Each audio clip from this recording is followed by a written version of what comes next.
There's an awful lot of people who wish they bought at last week's price or last month's price. So what we've seen recently is every time there's a short-term pullback of a day or two in the gold price or in the gold mining stocks, the next day, almost the next day, there's surges of buyers coming in and pushing it back to the previous price and higher. There's a lot of people waiting for that dip, that means that when there are these dips, not going to go far because everyone's trying to second guess when they go in and they want to be before everybody else. And the minute it starts going back up again, they think, quick, I better get in before it moves. And then there's this race as people leapfrog each other, putting their bids in to try and buy the share price. The other thing, for people who don't know what they're doing really, there's the gold mining exchange traded funds. Now, an exchange traded fund is a fund which holds hundreds or tens of investments, maybe 40 or 50 investments in a particular sector. So the one which most people can look at is known as the Van Eck Gold Miners Index. Its symbol is GDX, letter G for golf, D for Delta, and X for X-ray. Surprised an awful lot of people who made predictions a year ago. I was just going through my LinkedIn posts from about a year and a half ago, and I came across a post I'd done on gold, and I said, the post went like this: it looks like gold is about to go through $2,000, and if it does so, that'll be very bullish. And of course it has done, and now we've seen projection after projection from all the major banks, always forecasting a price of $200 or $100 higher than the present price. So we're starting to see banks now come out and forecast a price of $4,000. And we could potentially get there very, very quickly. I mean, I don't know, we might even be there by the time this comes out. So what I see happening to the price of gold long term, I think it's destined to go much higher. These things never go in straight lines, but we seem to have gone in a straight line for a long time. So it would not surprise me if we have a bad day, week, month, but not a year, I don't think. We're in a very unusual situation, one which we have never seen before, and that is one where dollar holders don't know what to expect tomorrow. If we go back a few years ago, you could be fairly sure that if you had a dollar receipt coming in, you knew roughly where it would be 6 months from now or a year from now. You trusted it. Now people are saying, I can't tell what's going to happen tomorrow. There's, tariffs and surprises and political agendas going on, and it's all over. So although the dollar isn't really moving. In today's markets, dollar holders live in uncertainty. Inflation pressures, political surprises, trade conflicts, and central bank puzzles have frayed trust in the greenback's stability. Many investors are asking, can I really hold my cash and sleep well? This fragile confidence has turned gold into a refuge again. As one analyst put it, I don't trust the dollar, but I'm confident gold will last. Meanwhile, central banks continue to accumulate bullion, and retail flows into gold ETFs are quietly creeping upward, signaling growing appetite for perceived safety. There's this general feeling of uncertainty, and people are saying, you know what, they weaponize the dollar, there's this going on, there's that going on. I'm not sure I can keep everything in dollars anymore. And so part of it's moving into this safe haven. I mean, they're looking around for safe havens, and you can't call Nvidia a safe haven anymore. I think some of the money which is looking for that lower volatility, that greater degree of safety, is heading into gold, because people are saying, well, I don't know about the dollar, but I'm pretty damn sure my gold will still be there next year. I'm pretty sure it will buy something. And I think there's that certainty which is driving gold higher. On top of that, we've got the central banks. They're not buying as much as they were a year ago, but they're still steady buyers of gold. And to a smaller extent, we've got the public starting to come in and buy into the gold ETFs, where the number of tons in the ETFs have been starting to rise. It's not spectacular, I would say, but there's been a sort of little bit of a trend change from the public, the man in the street, who's starting to say, maybe I should have a little bit of gold just because I can't have it all in Nvidia. First of all, as a generality, the price earnings multiples of these gold mining stocks are pretty reasonable. There's plenty around which are on earnings multiples around 10 or low teens. And when you compare that with the rest of the stock market at 25 times, it's relatively cheap. So despite the rises, they're still not expensive in general. And the other point about all gold mining and silver mining stocks is that the profits are set to grow very rapidly. Why is that? It's because the gold price has risen, but it takes time before a rise in the gold price makes its way through to the bottom line profits. Because a lot of these gold mining companies will have sold the gold that they dug out of the ground this year at last year's prices because they'll have done some forward sales. But as time marches on, the current prices will start to factor into the price at which they're selling the gold, and their profit will be rising. So Gold mining equities remain strikingly underappreciated. Price to earnings multiples in the range of 10 to low teens contrast sharply with general market multiples hovering near 25. As gold sells higher, mining firms' profitability is set to accelerate. Delayed production, hedging, and forward sales now give way to margin expansion. With rising sales and earnings growth, these stocks may earn re-rating. Investors may soon reward them with richer multiples. The combination of earnings momentum plus valuation expansion is the powerful double whammy that could drive disproportionate returns in the gold sector. if we're on a price earnings ratio for a typical company of 10 or 12 times now, it's quite likely that next year that very same company will be on a price earnings ratio of 6. Now, if you take a company which is fast growing, which it will be next year, they all will be, they'll be fast growing because of the higher profits, they shouldn't be on low price earnings ratios. So I think what we're going to get with gold mining companies is the double whammy of, first of all, more profits pushing up the share price, but secondly, because they are now showing a track record of growth in their sales and their earnings, we'll be seeing higher multiples applied. So investors normally apply a higher price earnings multiple to something which is growing.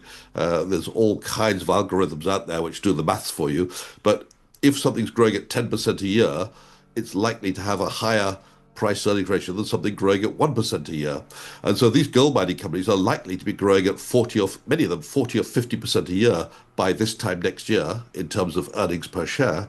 So I'm expecting not only the share prices to be higher than they are now due to the higher earnings, but also higher due to the higher multiple. So you've got this double whammy being applied. And I think a lot of people have woken up to that. That explains the amazing rise we've seen in gold mining shares in general, but they're still not expensive compared with what we've got coming down the line. In terms of companies I like, now, obviously I want to say these are not investment recommendations.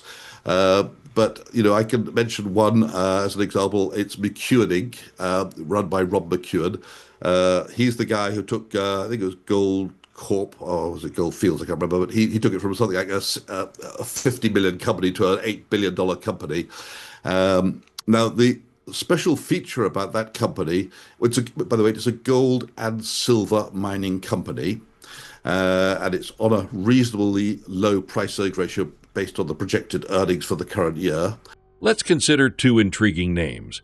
McEwen Inc., led by entrepreneur Rob McEwen, blends gold, silver, and a sizable copper position. Its subsidiary in Argentina may soon release important feasibility results, potentially acting as a catalyst. Another is Ramelius Resources in Australia, which recently acquired Spartan, a company with large gold resources but little capital. Ramelius's cash positions it well to accelerate development. While not recommendations, these illustrate the types of operators that may benefit most in a rising metal cycle: diversified, well-financed, and scalable. But the interesting feature about it is they also own a huge or share of a huge copper company. It's called McEwen Copper, actually, which has got a lot of copper in Argentina, and it's just likely in the next month or so to get the feasibility study completed, and that would be the catalyst to push the share price a lot higher. Now, Rob McEwen is a serial entrepreneur who, in respect of this particular company, is taking $1 a year as a salary and has a huge stake in the company. So his interest is completely aligned with the shareholders' interest. Um, as far as the subsidiary company, I think it's 47% of McEwen Copper they own. So McEwen Inc. owns 47% of McEwen Copper. I think that's the number. I might have got it wrong. There are some other significant shareholders in McEwen Copper, such as Stellantis, which is the Netherlands-based car manufacturer. And you might say, well, what's a car manufacturer doing investing in a copper mining company? Well, they've done their work. They believe the copper's there, and they're securing for themselves a long-term supply of copper, which is going to be used a lot more in cars going down in motor cars going down the road due to electrification and so forth. So I think this is quite an interesting company because it's benefiting at the moment from the higher gold and silver price, but down the line we're going to have a lot more copper usage on the planet, and just as this copper starts to come on stream. For many, ETFs offer the easiest path into the gold mining world. The VanEck Gold Miners ETF, GDX, is perhaps the most recognized. Buying GDX gives exposure to dozens of miners at once, both gains and risks. When capital flows into the fund, it must buy all underlying names, amplifying upward pressure across the board. Yet mining carries inherent dangers: technical failures, political instability, operational setbacks. An ETF diversifies single company risk, but cannot eliminate industry-wide exposures. We'll probably be, I think we'll be seeing a higher copper price too. So I kind of like that one quite a lot. And it's the forecast gold and silver to come out of this McEwen Inc. is set to rise rapidly. So that's quite a good one. Another one which I like is in Australia. It's called Ramelius Resources. They recently made a fantastic purchase of a company called Spartan. Now, Spartan has huge resources of gold, but they didn't have any money to dig it up. And Ramelius Resources has, both before and after the acquisition, a lot of net cash in the bank. And they say that they're going to start digging this gold up. And they reckon that by 2030, this is the company's own projections, and I can't give you the number because they gave it, but they did give it. It's going to be a huge increase in the number of ounces of gold coming out of the ground compared with today. So again, I want to say these are not investment recommendations. They're things I have bought myself because I believe that the amount of gold coming out of the ground will go up.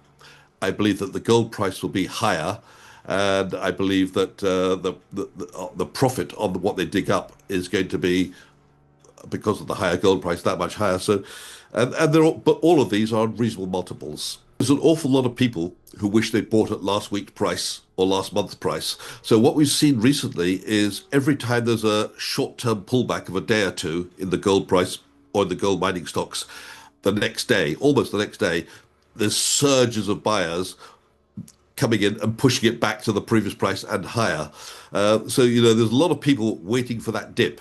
That means that when there are these dips, not going to go far because everyone's trying to second guess when they go in, and they want to be before everybody else. And the minute it starts going back up again, they think, quick, I better get in before it moves. And then there's this race as people leapfrog each other, putting their bids in to try and buy the share price. The other thing, for people who don't know what they're doing really, there's the gold mining exchange traded funds. Now, an exchange traded fund is a fund which holds hundreds of, or tens of investments, maybe 40 or 50 investments in a particular sector. So the one which most people can look at is known as the VanEck Gold Miners Index. Its symbol is GDX, letter G for golf, D for Delta, and X for X-ray. Looking forward, many major institutions now see gold approaching $4,000 per ounce in the medium term. J.P. Morgan anticipates an average of $3,675 by late 2025 before further gains. Deutsche Bank has upgraded similarly.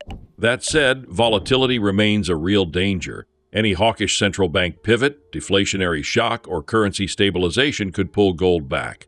Still, amid fiscal fragility, geopolitical tension, and questions around central bank independence, the structural case for gold and its mining equities appears more persuasive than in many years. So GDX basically will trade at the net asset value of those underlying 40 or 50 shares which are held by it. It's a very, very large fund. It's in the billions.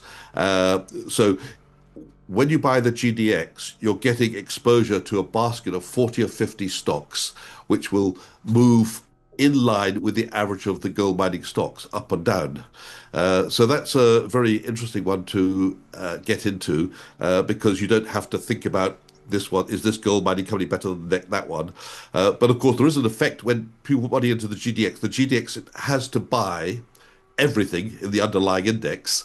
So the good and the bad all get pushed up on a rising tide by the purchasers of ETFs like the GDX. But I think that's a very safe way to get in because you're not exposed to the specific risks of a single company. We mustn't forget that gold mining is a very risky business for most gold miners. They have the risks of cave-ins, landslides, mud flows. There's obviously in many countries industrial action. There's electricity shortages in South Africa, maybe for example. There's political risks in lots of countries because most of these gold and silver miners they're not in nice, safe Australia or Canada or North America. They're in places like Africa or Peru or Mexico, where the politics are not at all the same, and you never know. So if you're into an exchange traded fund, you own a bit of everything, and you've got gold mines all around the world, and some of them will go bad because of politics or because of some disaster somewhere, but collectively they should do very well.